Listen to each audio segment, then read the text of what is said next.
What is up, everybody? Oh, one sec. Let's get these on. That's better. What's up, everybody? Welcome back to Archie's Footy Mania once again. And before you ask, yes, I've got new glasses. It makes it much easier to see now. And especially, it makes it easier to watch football matches. And speaking of football, wow, what a weekend it's been so far. Some very unexpected results. And at the same time, some very expected results. So I'm going to start off with the first game of the season, of the weekend, which was Chelsea versus Manchester City at Stamford Bridge, the 12:30 kickoff yesterday. And I did, very fortunately, manage to watch it. So overall, it was not the most exciting game, guys. Chelsea made it very difficult. The way they set up made it very difficult for Manchester City to cut them open and create any decent chances on goal. Although I thought Manchester City still played some very fluid football.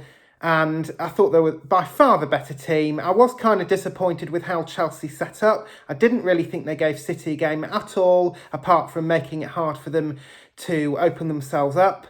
And they had a couple of decent counter-attacks, Chelsea, but a couple of times they were flagged offside. And I thought Timo Werner and Lukaku were on their own to attack. That was the wrong tactic to play against Man City. They didn't have any creativity apart from maybe Alonso, who put a couple of good balls in very rarely.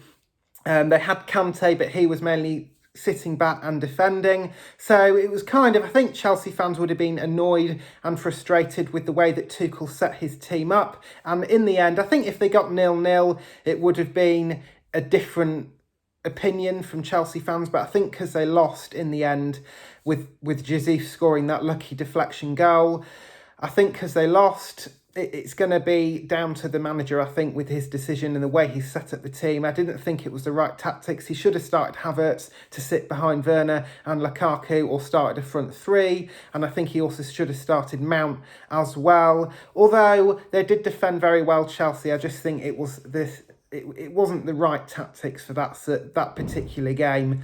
Because we all know when you play against Man City, you do have to set up slightly differently to when you usually play. But anyway, moving on, Man City did manage to get the win in the end after a very frustrating 70 minutes or whenever the goal came. And then after that, we had Man United versus Aston Villa, a massive result for Villa, but a shocking result for Man United. They did get a penalty to try and equalise. They were 1-0 down for most of the game, I think, and they got a penalty. Bruno Fernandes ended up missing it, and it was 1-0 to Villa. Who would have thought that? Moving on from that, Leicester played Burnley 2-2, another surprising result. Everton beat Norwich, that was pretty much expected, a 2-0 win for the Blues. Leeds played West Ham, Rafinha scoring yet again for the Yorkshire side, but West Ham showing their core determination to go on and get 3 points after 3 points after 3 points. They just keep winning. I know they lost their last game, guys, but they just keep getting points and winning games and putting good performances in. I think that Man United game was just a one-off. I think they should have won that game, but I think they'll keep improving and they'll keep winning. I don't think they will lose games this season. Of course they will. You know, they're not perfect. They're still not anywhere near to the level that maybe Chelsea or Man City are, but they're certainly, I think, still in a fight for the top four. And I kind of hope, if Tottenham don't finish in the top four, I certainly hope West Ham do. So yes, it was a very unfortunate win. Leeds' poor form continues for a sixth week running. I'm sure they will get better, but we will see. Moving on from that, Watford drew Newcastle, another fairly expected result, and Brentford, this was probably the most surprising, drew with Liverpool 3-3. What a game. They actually won it, Brentford, but it was disallowed for offside. An Ivan Toney goal.